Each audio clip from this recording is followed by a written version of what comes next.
Hello, ladies and gentlemen of the jury. I would like to thank you for your time and respect over this past week or so. I am here today to support the defense, which in my case is Mr. Stephen Harmon.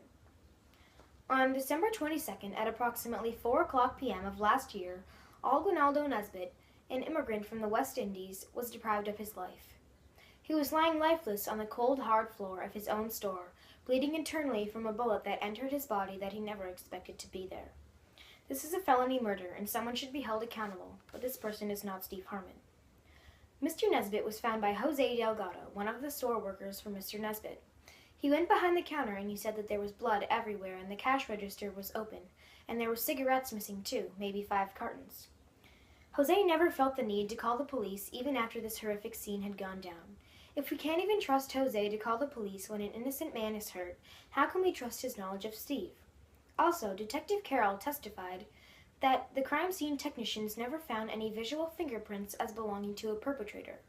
How can we trust what he says about Steve if he never found any fingerprints?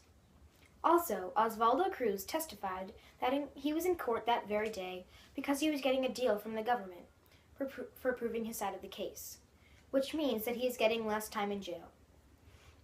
Why would he go to jail in the first place, one might ask? This is because he had already cut a stranger in the face, beat up his girlfriend, and has taken part in this get-over robbery on the 22nd of December. You, the jury, are relying on evidence from a fellow juvenile himself, and you should stop and think about the kind of people that these witnesses are and the kind of person that Steve Harmon is. If you really believe in justice, then I suggest you put justice to these crime-committing witnesses.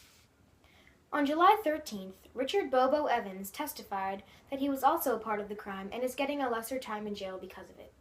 He says that he received an all-clear signal from Steve Harmon, which involved no dialogue or motion in any way, which does not seem like much of a signal to me. How can we believe what Bobo says when he has never even talked to Steve before and Steve never got his cut of the money? You are relying on evidence from a man who could see another innocent man killed and then go down to a fast food restaurant because he was hungry. Also, this man has been in jail multiple times now and should be going back any time for having admitted to the crime we are working with here today. Steve Harmon never gave a signal to Richard Evans, and you know it. Innocent until proven guilty. This is a statement usually said at the beginning of a trial by the defense. This statement was never said. This is because Steve Harmon was never proven guilty. Now, don't take this job lightly, jury, because the way this young boy's life is going to pan out from this day forward depends on the verdict you reach here today. Steve Harmon is not a monster. Thank you.